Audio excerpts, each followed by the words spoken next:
आजमगढ़ मंडल के राजकीय विद्यालयों में मेरिट के आधार पर सहायक अध्यापकों की नियुक्ति में बड़ा फर्जीवाड़ा सामने आया है। पिछली सरकार के दौरान नियुक्ति पाने वाले ऐसे 22 अध्यापकों को बर्खास्त किया जा चुका है। मामले में 14 अध्यापकों ने हाईकोर्ट में याचिका दायर की है। उधर दूसरी ओर शिक्षा निदेशालय से आरोपी 22 अध्यापकों के मूल दस्तावेज गायब है, जिसके बाद अब संयुक्त शिक्षा निदेशक ने मामले में तत्कालीन वरिष्ठ सहायक मनीष कुमार के खिलाफ कोतवाली थाने में एफआईआर दर्ज कराई है। न्यूज स्टेट इन्वेस्टिगेशन की इस कड़ी में देखिए सहायक अध्यापकों की नियुक्ति में फर्जीवाड़े पर यह खास रिपोर्ट।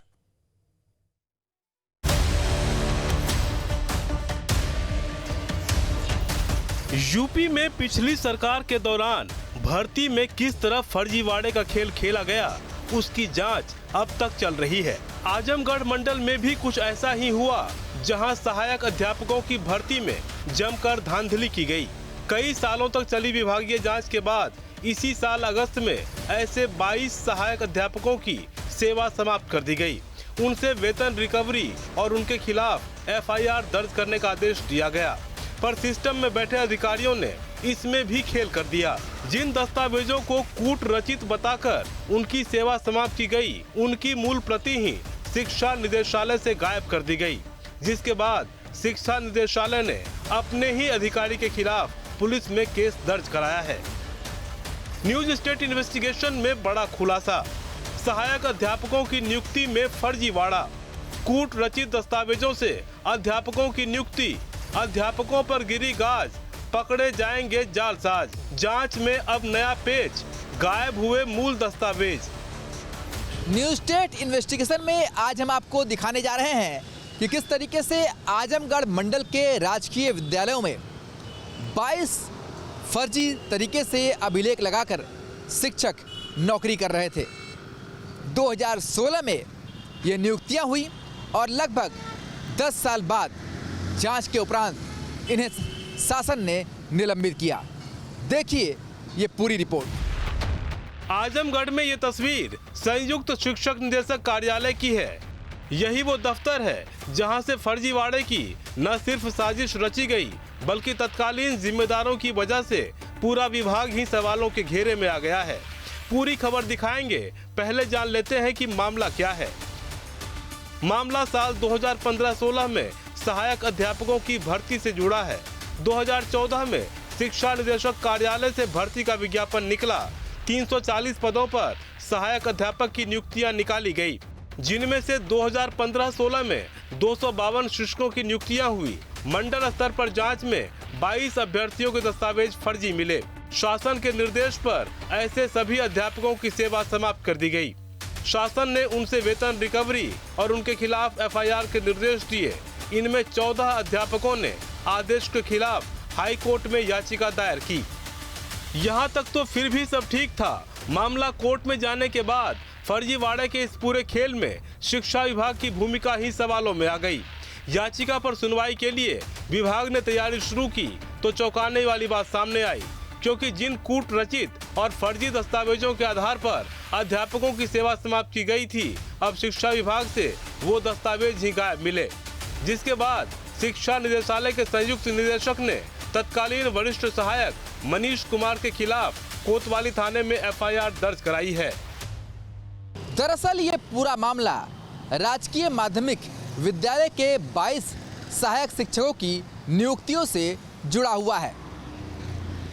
जब जांच हुई तब ये बातें सामने आई कि जिन 22 अध्यापकों की नियुक्ति हुई है, उनके अंकपत्र और दस्तावेज में पूरी तरीके से तालमेल नहीं है और ये कुटरचित पाए गए हैं, जिसके बाद उनकी सेवाएं शासन ने समाप्त कर दी।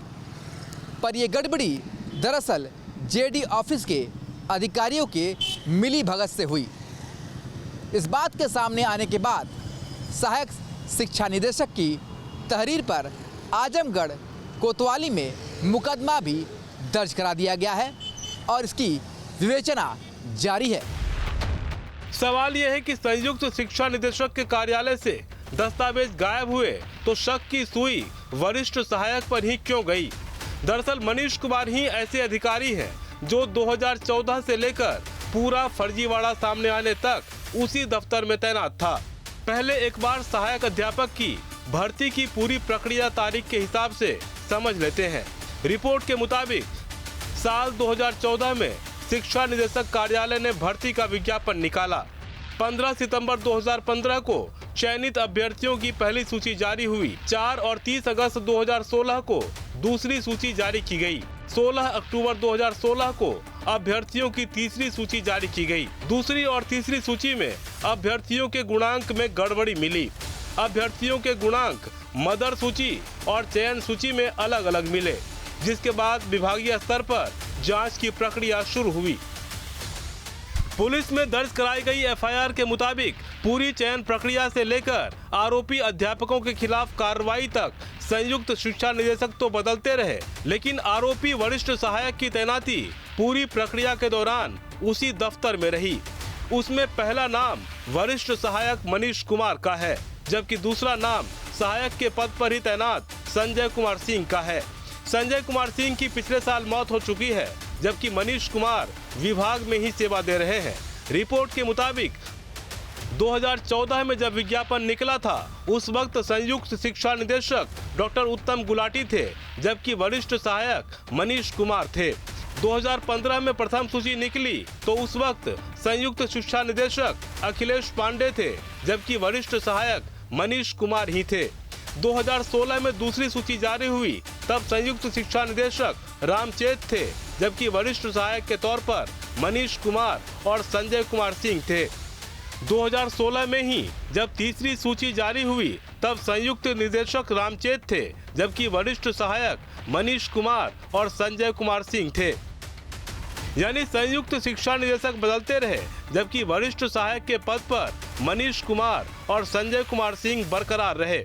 इसलिए हाईकोर्ट में मामला पहुंचने के बाद दस्तावेजों की खोज शुरू हुई तो सबसे पहले मनीष कुमार को याद किया गया। साल 2014 में इन नियुक्तियों के लिए विज्ञापन जारी हुआ और साल 2015-16 में जो चयन की सूची निकली, उसमें 3 सूची थी, जिसमें द्वितीय और तृतीय सूची में गुणांकों में गड़बड़ी पाई गई।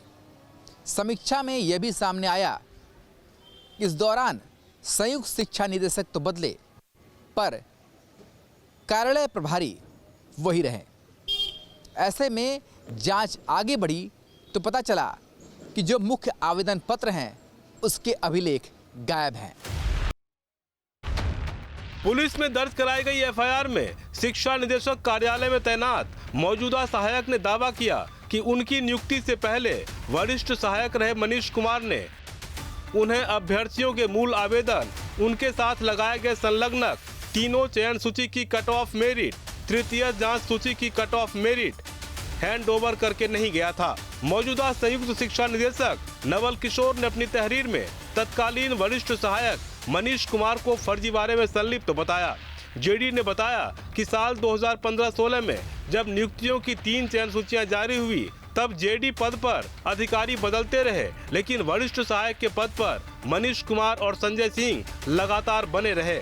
लिहाजा चयन प्रक्रिया और दस्तावेज जमा करने में इनकी मुख्य भूमिका थी। जो 22 सहायक अध्यापक इस फर्जीवाड़े में शामिल हैं, उनमें से 10 आजमगढ़ जनपद के, तो वहीं 8 मऊ जनपद के, तो 4 बलिया जनपद के शामिल हैं। चौंकाने वाली बात तो ये है कि 2015-16 में इनका चयन होता है और इनकी सेवाएं 2025 में आकर समाप्त होती है। यानी कि 10 साल तक ये नौकरी करते रहते हैं अपने फर्जी अभिलेखों के आधार पर। यह भी बात साफ हुई है कि ये फर्जीवाड़ा कार्यालय प्रभारी और बाबू के मिली भगत पे हुआ है। गायब दस्तावेजों को जमा कराने के लिए 15 अक्टूबर को विभाग ने मनीष कुमार को नोटिस दिया। 2 दिन में गायब अभिलेख पेश करने का नोटिस दिया गया। मनीष कुमार ने 12 दिन के बाद भी अभिलेख नहीं सौंपे, जिससे प्रतीत होता है कि ये सब उसकी मिली भगत से हुआ। अभ्यर्थियों ने मिली भगत से अपने मूल आवेदन गायब कराए और काउंसलिंग के समय दूसरे प्रमाण पत्र लगा दिए। अधिकारियों ने संबंधित बाबू मनीष कुमार के खिलाफ फर्जीवाड़ा, अभिलेख छिपाने और साक्ष्य नष्ट करने की धाराओं में मुकदमा दर्ज कराया है। मौजूदा संयुक्त शिक्षा निदेशक ने कार्यालय प्रभारी मनीष कुमार को कहा कि 12 दिनों के अंदर जो अभिलेख गायब हैं उन्हें जमा करें, पर समय सीमा खत्म हो गई, अभिलेख जमा नहीं हुए। उसके बाद ये सामने आया कि इस पूरी चयन प्रक्रिया में कार्यालय प्रभारी मनीष कुमार और संजय कुमार सिंह कहीं न कहीं उन अभ्यर्थियों के साथ मिली भगत थी और मिली भगत के बाद अभिलेख गायब किए गए, यानी कि फर्जी नियुक्तियों में इनका फर्जीवाड़ा भी साफ साफ दिखने लगा। मूल आवेदन पत्र और संलग्न अभिलेख गायब हैं, जिनके अभाव में फर्जी नियुक्ति की जांच अधूरी रह गई है। उधर मामले में 14 शिक्षक हाईकोर्ट चले गए हैं। आजमगढ़ मंडल में ये नियुक्ति चर्चा का विषय बन गया है। फर्जीवाड़े से हर कोई आहत है और मामले में गड़बड़ी करने वालों के खिलाफ सख्त कार्रवाई की मांग कर रहे हैं। देखिए, ऐसा है कि यह मामला जो उजागर हो गया भ्रष्टाचार का, तो ये तो बहुत अच्छी बात है कि अगर सरकार ने कार्रवाई की है तो बहुत अच्छा है, मगर ऐसे ना जाने कितने मामले हैं जिसपे सरकार आंख मूंदे हुए है। अगर सरकार निष्पक्ष है तो हर विभाग में हर कर्मचारियों पर जहां शिकायत होती है उसको लेकर संज्ञान लेना चाहिए और बड़ी कार्रवाई करनी चाहिए। सरकार का और ये विभाग का स्वागत योग्य कदम है कि ऐसे भ्रष्टाचारी अगर फर्जी नियुक्ति लेकर के अगर नौकरी कर रहे हैं तो कहीं ना कहीं जो उस लायक है उसका हक मार के बैठे हुए हैं। ये 20 साल से ऊपर यहाँ नौकरी कर चुके हैं। ये इनके पूरा ये धंधा ही किए हैं। इनके द्वारा जितनी भी नियुक्ति की गई, अगर सबकी जांच कराई जाए तो अभी तो ये मतलब हमको लगता है कि वो छोटा मामला ये पकड़ा गया। उधर संयुक्त शिक्षा निदेशक नवल किशोर की तहरीर पर कोतवाली थाने में आरोपी वरिष्ठ सहायक मनीष कुमार के खिलाफ एफआईआर दर्ज कर जांच शुरू कर दी गई है।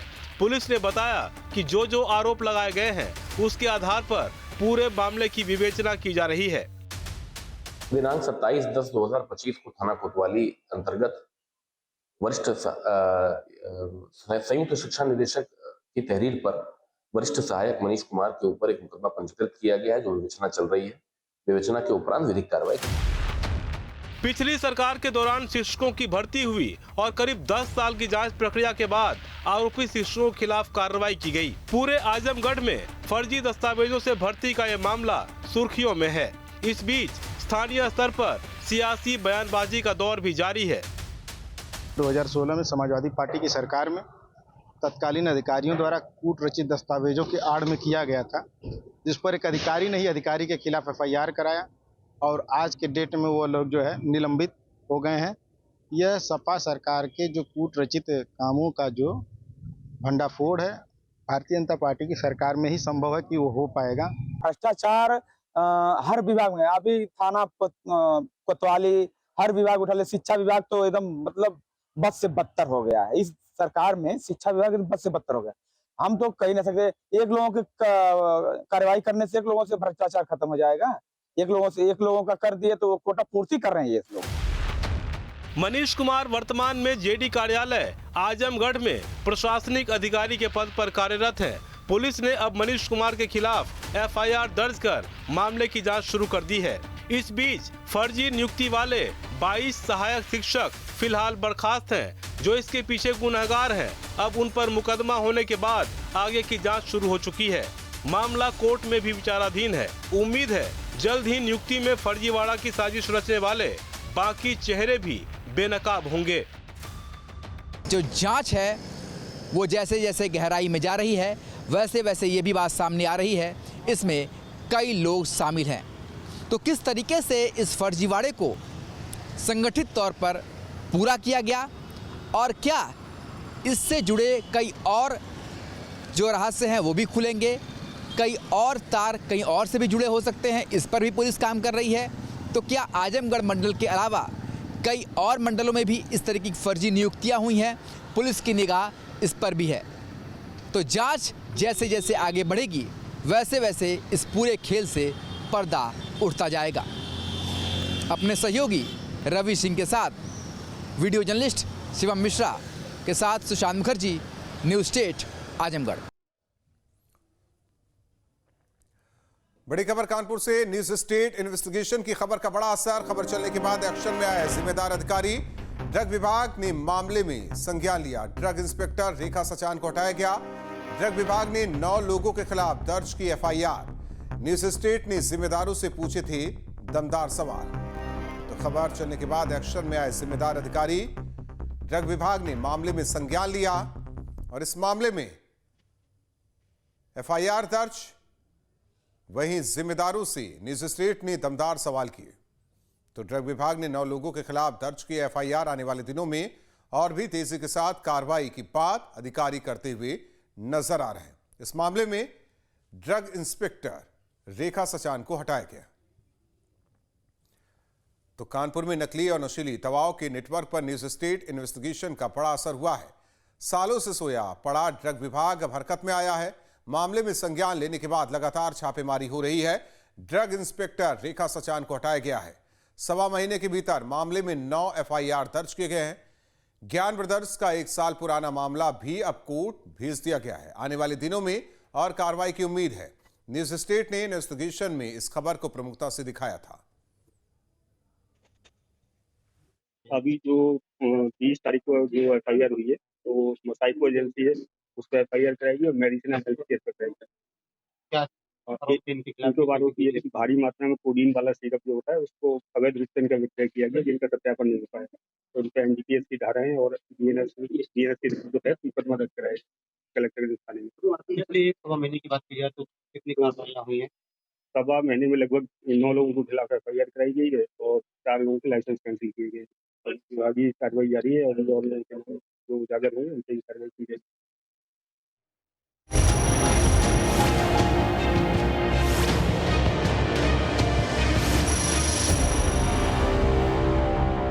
जहाँ भक्ति है हर शब्द में, कथाओं में छुपे हैं दिव्य रहस्य और ज्योतिष देता है जीवन को दिशा। धर्म से जुड़ी हर बातों को जानने के लिए हमारे चैनल स्तुति को सब्सक्राइब करें।